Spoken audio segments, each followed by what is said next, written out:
주님 주시는 은혜의 선물을 풍성하게 받아 누리시기를 축복합니다. 여러분, 주님이 선물을 여러분에게 주신다면 어떤 선물을 구하고 싶습니까? 이러나 저러나 제일 많이 쓰이는 동그란 걸 구하시고 싶습니까? 돈을 구하고 싶습니까? 주님께 선물을 받을 때는 가장 좋은 걸로 받으셔야겠죠? 성령님보다 더 좋은 선물은 없는 줄로 여러분 굳게 확신하고 성령의 충만을 사모할 수 있기를 축복합니다. 오늘 말씀 역시 계속해서 초막절 중간 무렵부터 끝날에 이르기까지 성전에서 예수님이 사람들을 가르치실 때에 사람들이 보이는 반응을 중심으로 말씀이 주어지고 있습니다. 오늘은 시간을 따라서 우리가 말씀을 보기보다는 사건을 중심으로 해가지고 말씀을 함께 보면서 주시는 메시지를 들으려고 합니다. 첫 번째로 한번 따라할까요? 예수님은 생수의 근원이십니다. 다르게 표현하면 예수님은 성령을 부어주시는 분이라는 말입니다. 37절 전반부 함께 읽겠습니다. 시작. 명절 끝날 곧 큰 날에 예수께서 서서 외쳐 이르시되, 거기까지만 볼게요. 여기 명절은 앞서 말씀드린 것처럼 초막절을 가리키고 있습니다. 초막절 끝날, 큰 날에, 큰 성회로 온 이스라엘이 모이는 이 날에 주님은 서서 외쳐 말씀하기 시작했습니다. 뒤에서 우리가 구체적으로 보겠지만 이 당시에 유대인 당국자들을 포함해서 심지어 예루살렘에 사는 일부 사람들까지도 예수님을 향하여 상당히 적대적인 분위기를 드러내고 있습니다. 예수님을 노골적으로 잡으려고 하는 의도를 드러내고 있습니다. 이런 분위기에도 불구하고 주님은 명절 끝날에 온 이스라엘이 모이는 이 자리에서 사람들이 다 볼 수 있도록 성전에 서서, 그리고 사람들이 다 들을 수 있도록 외쳐서 말씀을 하고 있습니다. 이것은 주님이 그만큼 아버지께, 지난 시간에도 우리가 보았듯이 아버지께 자신을 철저하게 의탁하시고 자신의 생명보다도 하나님 아버지의 뜻을 우선으로 하신다는 것을 잘 보여주고 있는 행동입니다. 자, 그렇다면 이제 주님이 이 상황 속에서 뭐라고 외치시고 계시는가, 굉장히 중요한 내용이에요. 함께 37절 누구든지부터 해서 39절까지 한 목소리로 보겠습니다. 시작. 누구든지 목마르거든 내게로 와서 마시라. 나를 믿는 자는 성경의 이름과 같이 그 배에서 생수의 강이 흘러나오리라 하시니 이는 그를 믿는 자들이 받을 성령을 가리켜 말씀하신 것이라. 예수께서 아직 영광을 받지 않으셨으므로 성령이 아직 그들에게 계시지 아니하시더라. 자, 주님은 누구든지 내게로 와서 마시라. 여기 주님께로 와서 마신다는 것은 뒤에 주님이 말씀하시듯이 주님을 믿는 것을 가리키고 있습니다. 이 말씀 후에 주님은 곧바로 믿는 자들이 받을 놀라운 축복을 말씀하고 있는데, 그것은 성경에서 약속한 것처럼 그 배에서, 그 속에서 생수의 강이 흘러나리라는 것입니다. 자, 여러분, 제가 이전에도 말씀을 드렸는데 기억하실지 모르겠습니다. 이 초막절이라는 것은 물과 관련된 절기예요. 과거 출애굽한 이스라엘이 광야에서 지낼 때에 하나님 아버지께서 돌보시는 은혜, 특별히 이 물이 떨어졌을 때에 반석에서 생수가 터져 나오게 하시던, 그래서 목마름을 해결하게 하시던 그 은혜를 기념하는 절기입니다. 따라서 이 초막절이라는 것은 물을 빼고는 이야기할 수가 없어요. 하나님이 물을 주셔서 이스라엘의 목마름을 해결해 주셨으니까. 따라서 이 절기를 지키는 일주일 동안은 실로암에 가서 물을 길어다가 제단에 매일 붓는 이런 의식을 치르면서 이스라엘은 하나님께서 과거 광야에서 물을 주어서 이스라엘을 돌보신 것처럼 오늘도 우리에게 물을 주옵소서, 단비를 내려서 소출이 풍성하게 해주시기를 그렇게 간구하곤 했던 겁니다. 자, 이처럼 물을 기념하는, 물을 주신 은혜를 기념하고 또 물을 주시기를 구하는 이 절기에 주님은 당신을 믿는 사람이 그 배에서 생수의 강이 흘러나리라, 단순히 물 정도가 아니라 생수의 강이 흘러나리라고 말씀을 하고 계십니다. 자, 그렇다면 여러분 이제 잘 생각을 해보십시오. 이 말씀이 결국 초막절을 어떻게 보여주고 있는 걸까요? 초막절은 무엇을 보여주려고 하는, 아니 정확히 누구를 보여주려고 하는 절기라는 건가요? 예수님이에요. 여러분, 이 초막절은 물의 절기, 물을 주신 은혜를 기념하고 또 풍성한 물을 주셔서 소출이 풍성하기를 구하는 절기라고 했잖아요. 이런 초막절에 생수의 강이 흘러나오도록 생수를 주시는 분, 바로 예수 그리스도야말로 이 초막절을 보여주는 이 초막절의 완성자시라는 거예요. 따라서 초막절을 제대로 지키는 것은 예수님을 믿는 것이라는 말입니다.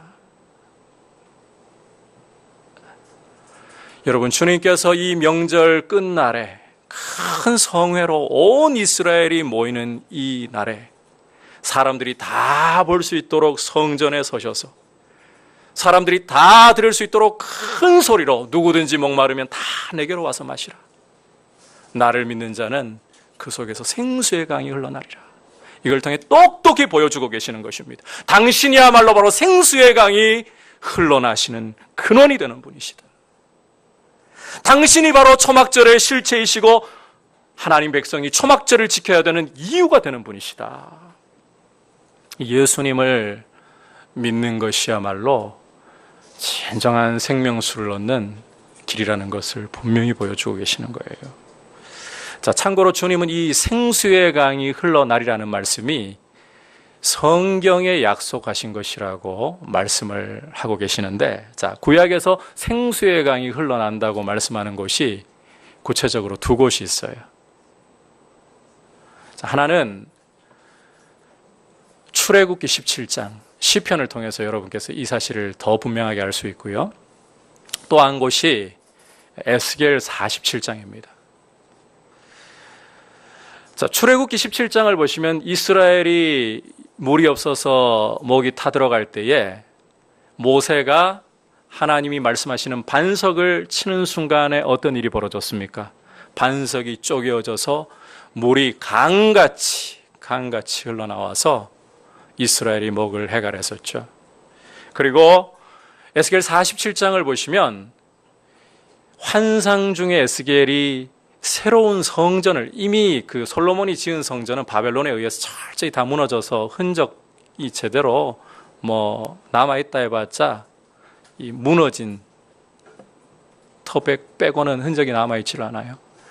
새로운 성전에서부터 물이 흘러나온 것을 보고 있죠. 자, 그런데 여러분 주목할 것은 고린도전서 10장에서 사도 바울이 이스라엘이 그 물이 터져 나와가지고 목을 해갈했던 그 물이 터져 나오는 반석을 뭐라고 해석을 하고 있느냐? 고린도전서 10장에서 그리스도라고 해석하고 있다는 겁니다. 그리고 에스겔이 보았던 그 새 성전 역시 그리스도를 상징하고 있는 거예요. 따라서 주님 말씀대로 예수님이 바로 생수의 강이 흘러나오는 근원이 되시고 주님을 믿는 것이야말로 초막절을 제대로 지키는 것이다. 주님을 믿는 것이야말로. 그렇다면 여러분, 이제 주님이 주시는 이 생수의 강이 구체적으로 무엇이냐 하는 게 굉장히 중요한 문제인데 요한은 이것을 가리켜서 뭐라고 설명을 해주고 있습니까?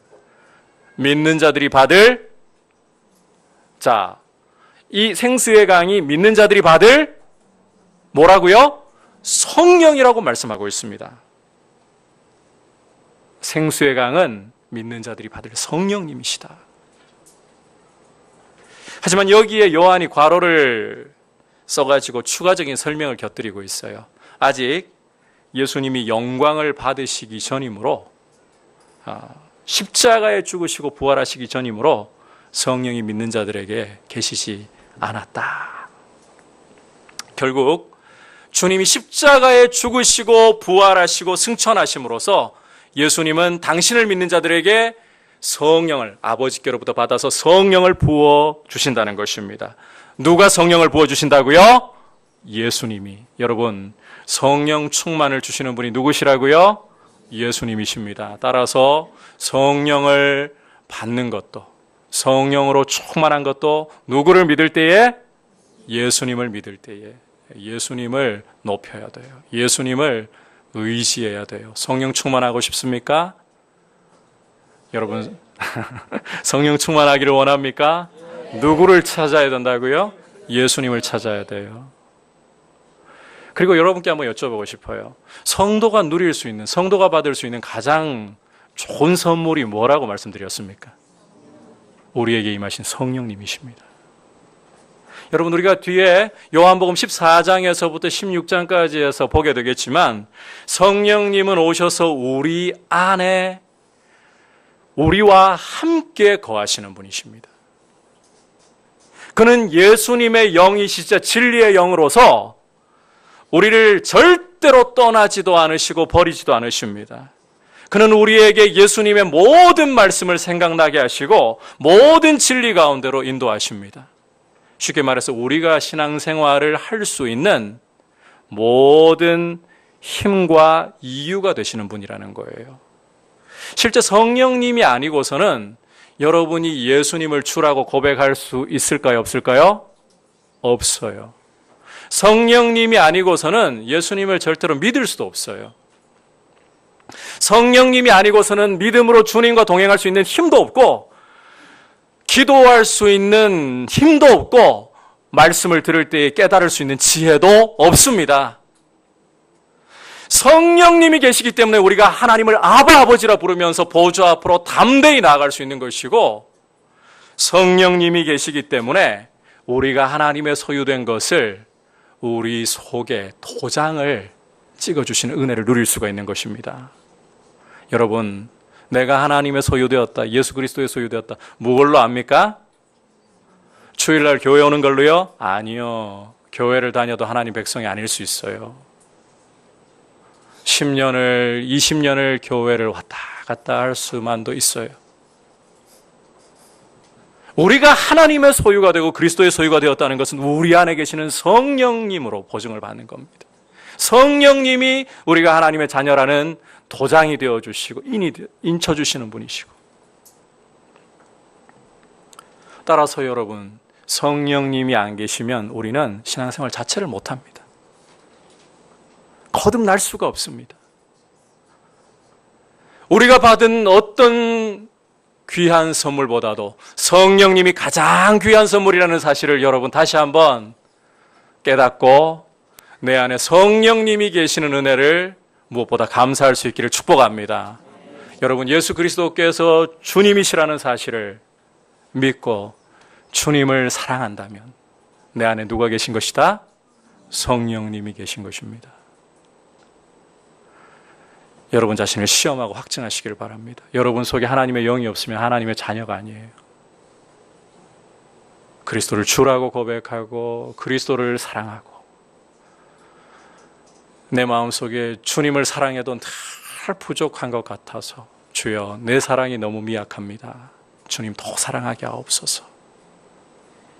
아울러서 주님이 그 피로 죄에서 건져주신 형제들을 사랑을 해야 하는데 참 내 사랑이 미약합니다. 늘 부족합니다. 이런 마음이 있다면 우리 안에 성령님이 계신 하나의 중요한 증거예요. 여러분, 성령으로 인치심을 받았는가?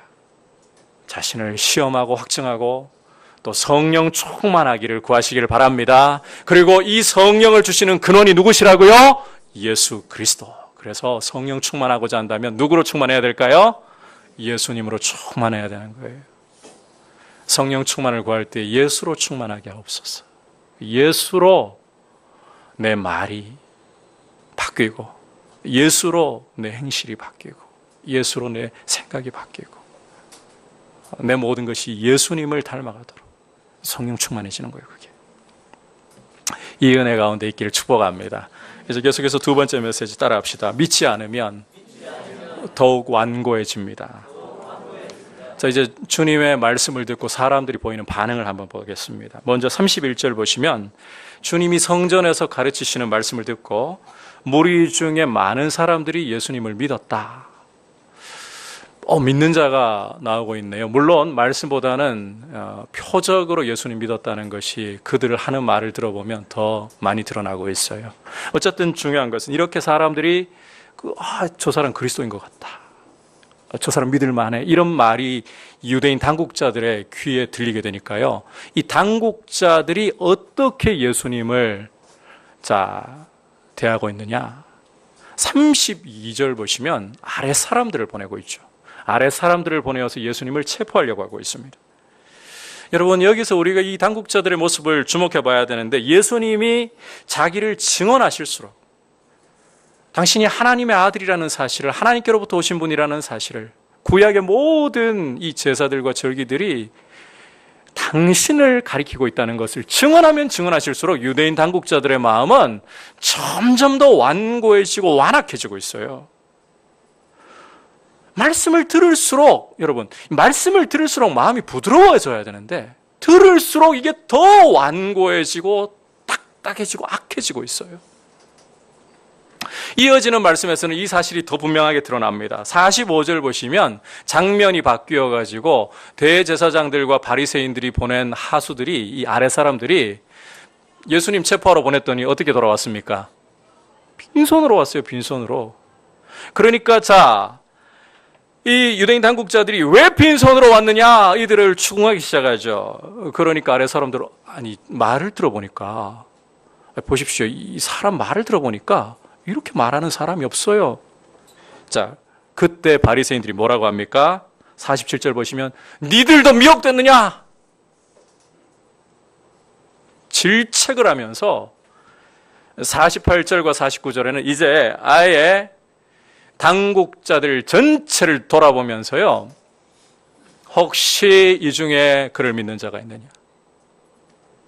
그런 사람은 율법을 알지 못하는 저주받은 무리들이다.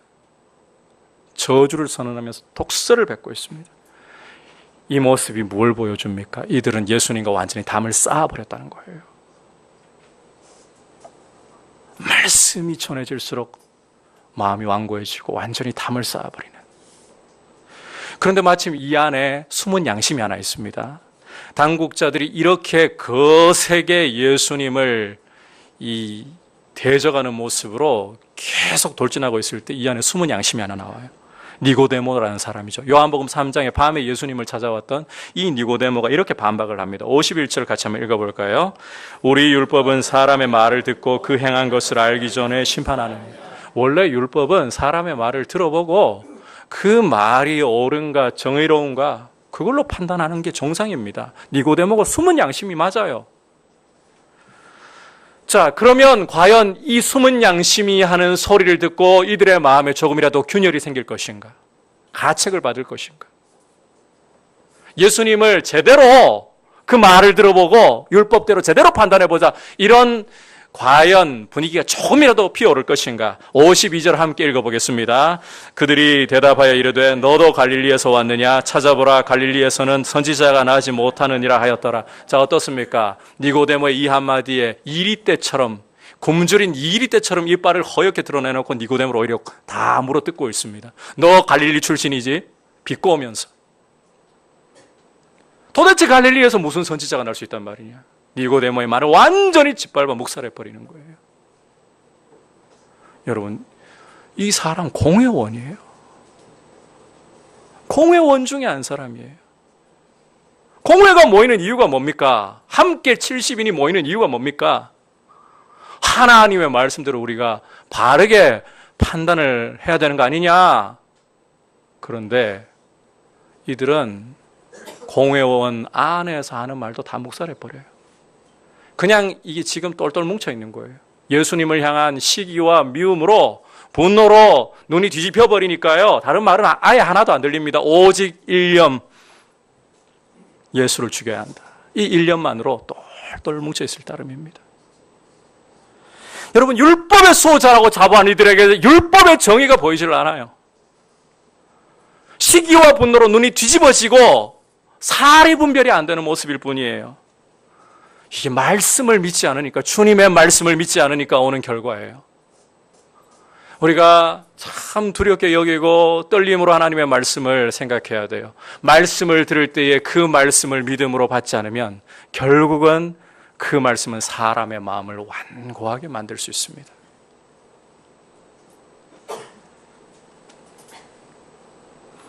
따라서 하나님의 말씀을 들을 때에 말씀이 들리는, 말씀을 부드러운 마음으로 받을 수 있는, 이게 진짜 큰 은혜인 거예요. 여러분, 우리가 기도하면서요, 하나님께 아버지 돈이 좀 필요합니다.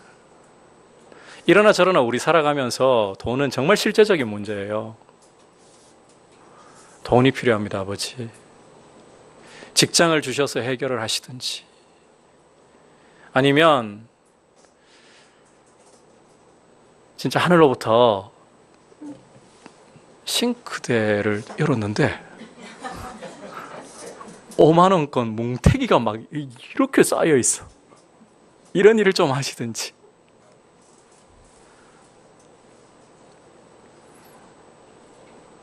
우리 마음 솔직히 그런 거 바랄 때 많잖아요. 그런데 하나님의 말씀을 들을 때 이 말씀이 들려오는 거, 이게 진짜 큰 축복이에요.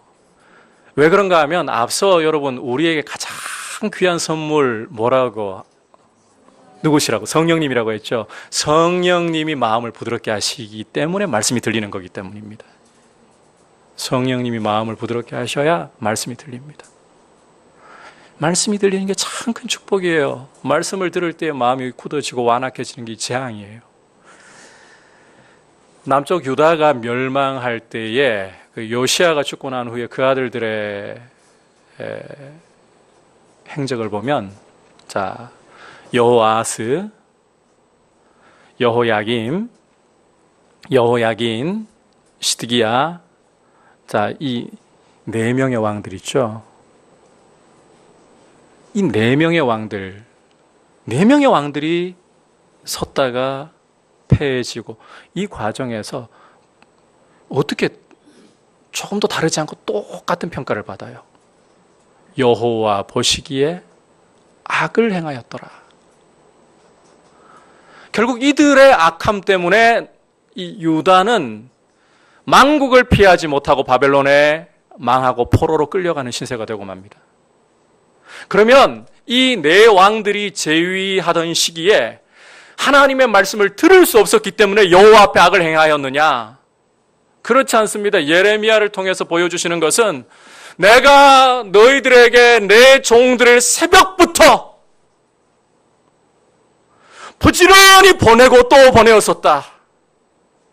내게 돌아오라고 내가 내 종들을 보내었었다. 하지만 너희가 듣지 않았다. 그리고 여러분, 바로 이 시기에 남유다 역사상 가장 강력한 선지자라고 불릴 만한, 이사야와 더불어서요, 가장 강력한 선지자라고 불릴 만한 선지자 예레미야가 하나님 말씀을 전하고 있었습니다. 말씀이 없었던 게 아니에요. 이들을 돌이켜줄 하나님의 말씀이 부족했던 게 아니에요. 차고 넘쳤어요. 하나님이 부지런히 새벽부터라고까지 말씀하실 정도로 선지자들을 보내고 말씀을 주시고 또 주셨습니다. 문제는 들을 귀가 없었던 것입니다. 귀 있는 자는 들을지어다. 말씀을 들어도 들려야 되는데, 그 말씀이 마음에 들려야 되는데 들리지 않는 게 재앙인 거죠.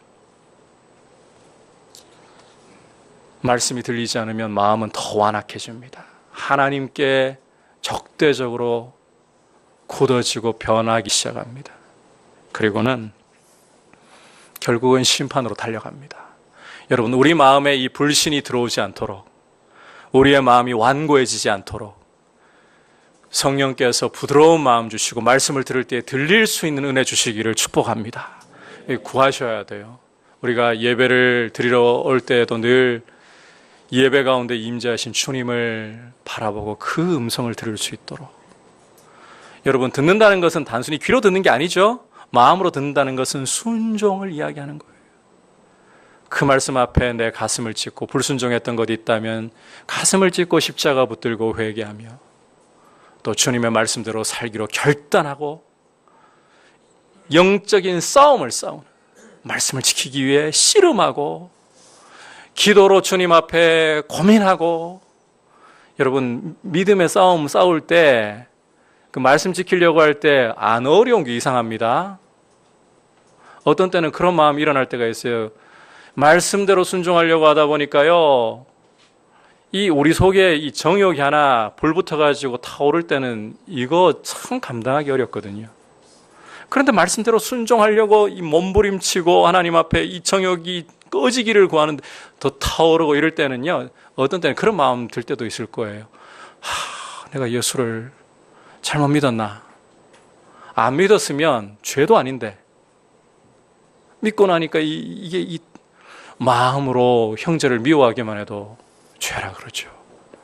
마음으로 다른 여자를 보고 음욕을 품기만 해도 간음했다고 하죠. 미치고 팔짝 뛰겠네. 근데 여러분, 싸움을 포기하면 안 돼요. 우리 연약한 거 알고 계십니다. 포기하지 않고 싸워야 돼요. 포기하지 않고 넘어져도 십자가 붙들고 일어나서 또 순종하려고 하셔야 돼요. 그러는 가운데 성령께서 거룩함을 이루어 가시는 줄 믿습니다. 그렇게 말씀이 들리는 은혜, 이 은혜 주시길 축복합니다.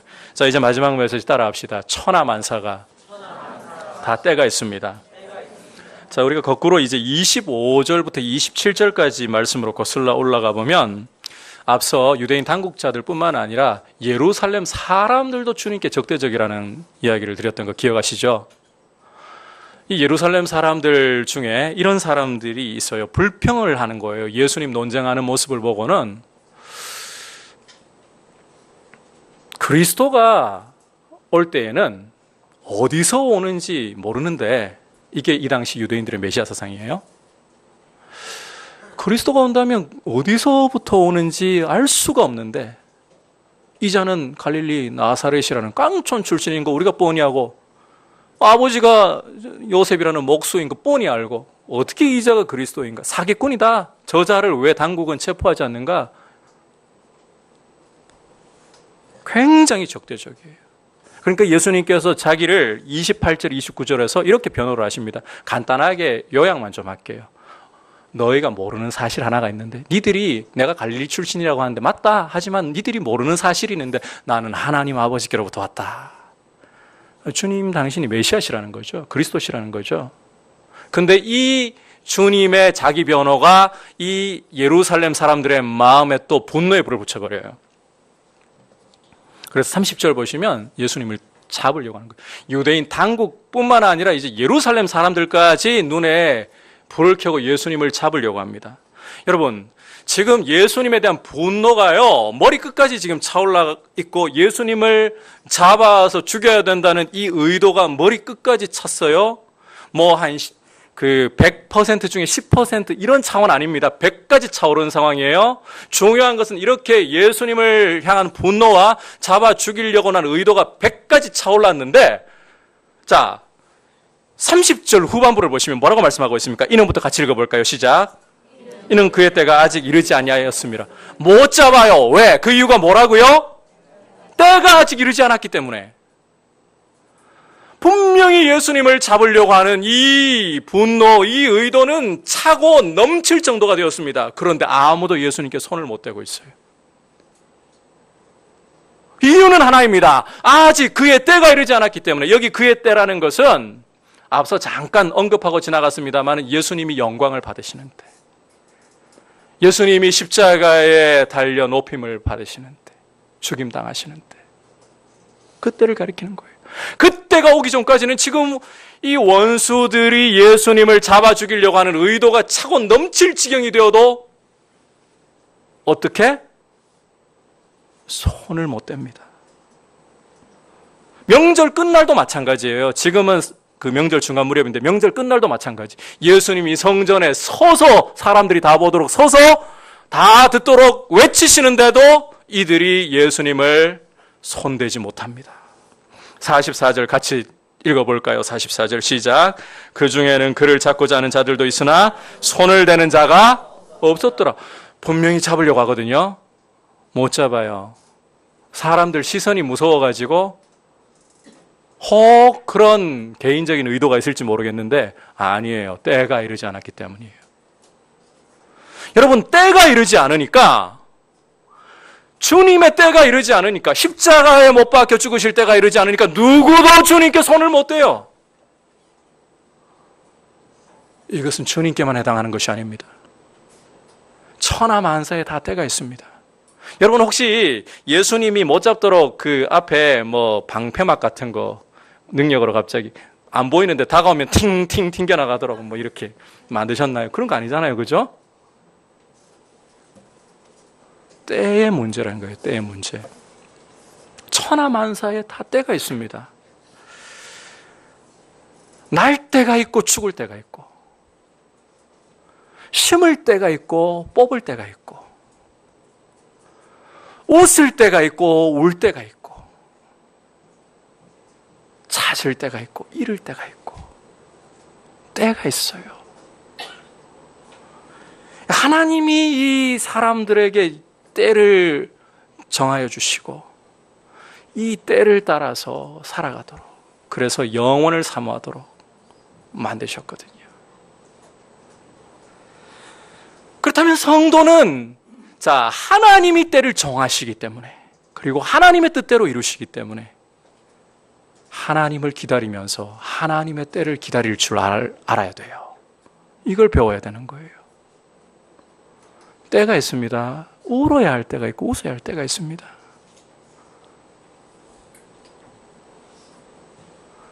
심어야 할 때고 뽑아야 할 때가 있습니다. 이 때를 우리가 분별하고 하나님 앞에서 기다릴 줄 알아야 되는 거예요. 그리고 여러분, 예수님에게서 보듯이 원수가 우리를 공격하고 원수가 우리를 짓누르고 죽이려고 할 때에도 내가 죽을 때가 아니에요. 하나님 보시기에. 그러면 원수가 우리를 죽일 수 있나요? 없나요?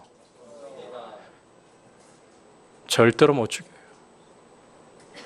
한번 따라합시다. 성도는 병으로 죽는 것도 아니고 사고로 죽는 것도 아니고 하나님의 때에 하나님이 부르셔야 갑니다. 여러분, 성도는 하나님의 때가 아니면 아프지도 죽지도 않습니다. 우리가 육신의 고통을 당할 때에 하나님이 우리에게 아픔을 주실 때가 된 것이구나. 이유가 있구나. 이 육신의 고통을 통해 무엇을 가르치실까? 그리고 주님이 때가 되면 우리 죄송합니다. 가야 돼요. 제가 이런 말씀을 드려서 불쾌한 분 계시면 용서하시고 들었어요. 과거에 부목사로 있으면서 한 92에 정말 기도하시다가 평안히 주님 부르심을 받은 권사님 뵙고 참 제가 이런 분들을 이제 임종을 볼 때마다 속에서 참 이 감동이 되고요. 얼마나 복된 죽음인가 이런 마음이 드는데 이제 그 마음을 가지고 소망부 60대 이상 모이신 어르신들 모임이죠. 거기에 말씀을 전하러 갔어요. 그래서 이제 장례를 치르고 불과 며칠 안 돼 가지고 이 말씀을 전하러 갔는데 하나님 불러가신 우리 권사님 참 이 복되시죠. 근데 분위기가 굉장히 침울해요. 너무 침울해요. 슬퍼도 그 안에서 그 얼굴에 저는 이런 장면을 본 적도 있어요. 아버지 장례를 치르고 난 후에 마지막 이제 하관 예배예요. 하관 예배 때 그 연로한 권사님이 90대 된 아버지 상이었거든요. 고린도전서 15장으로 장차 주님이 오실 날에 이 무덤이 열리고 다시 부활의 몸으로 아버님이 일어서실 겁니다. 근데 그 권사님 얼굴에 미소가, 그 슬픔 속에서 미소가 싹 돌더라고요. 제가 그 얼굴을 보는데 정말 이 부활의 소망을 이분 진짜 갖고 있구나. 그래야 돼요, 사실은. 근데 이 돌아가신 이야기를 하는 순간에 갑자기 쫙 가라앉아요. 별로 안 돌아가시고 싶구나. 뭐 돌아가시라고 할 수 없는 거지만 우리가 그리스도인으로서요, 하나님 나라에 대한 소망이 있어야 되는 거 아닌가요? 아버지 나라에 참 이 지금이라도 몸을 떠나 주와 함께 있는 이게 사도 바울의 고백처럼 가장 복된 거 아닌가요? 우리가 이 소망이 있어야죠. 그래서 때가 왔을 때 안 가려고 몸부림치고 발버둥치고, 이건 성도가 모르는 거예요. 하나님이 우리에게 주신 때가 있다. 때가 되었으면, 여러분, 모세 120세에 기력이 정정했습니다. 눈이 안 흐려졌습니다. 그런데 모세를 하나님 데려가셨잖아요. 하나님, 저 아직 눈 초롱초롱한데요? 저 아직 힘이 지금 청춘들이 저리 가라 할 정도로 넘치는데요? 저 아직 이 바위 2개 들어가지고 깨뜨릴 힘이 남아 돕니다. 항의 안 했어요. 모든 육체 하나님, 이 백성들 불쌍히 여기시고 주의 백성을 돌볼 지도자를 주옵소서. 오히려 그렇게 기도했어요.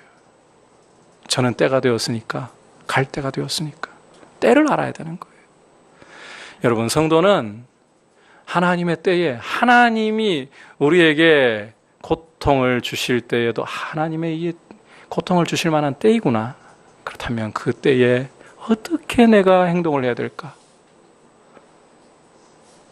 그리고 온갖 공포와 위협이 우리를 엄습하고 둘러싼다 해도 하나님이 우리를 원수에게 넘기시지 않으시면 아무리 많은 원수가 와도, 아무리 큰 고통이 와도, 고통이 오라, 너희는 나를 죽일 수도 해롭게 할 수도 없다. 담대함을 가져야 되는 거예요. 하나님의 때가 있습니다. 만사의 때가 있습니다. 여러분, 성도는 때가 차지 않으면 우리 주님처럼 아플 수도 죽을 수도 없습니다. 그러니까 우리 일신의 염려에 사로잡혀서 거기에 우리의 에너지와 시간과 이 염려로 낭비하는 행동을 하지 말고, 주님이 나를 붙들고 계시고 주님이 나를 이끌어 가신다면 때가 오지 않으면 저는 죽을 수도 없습니다.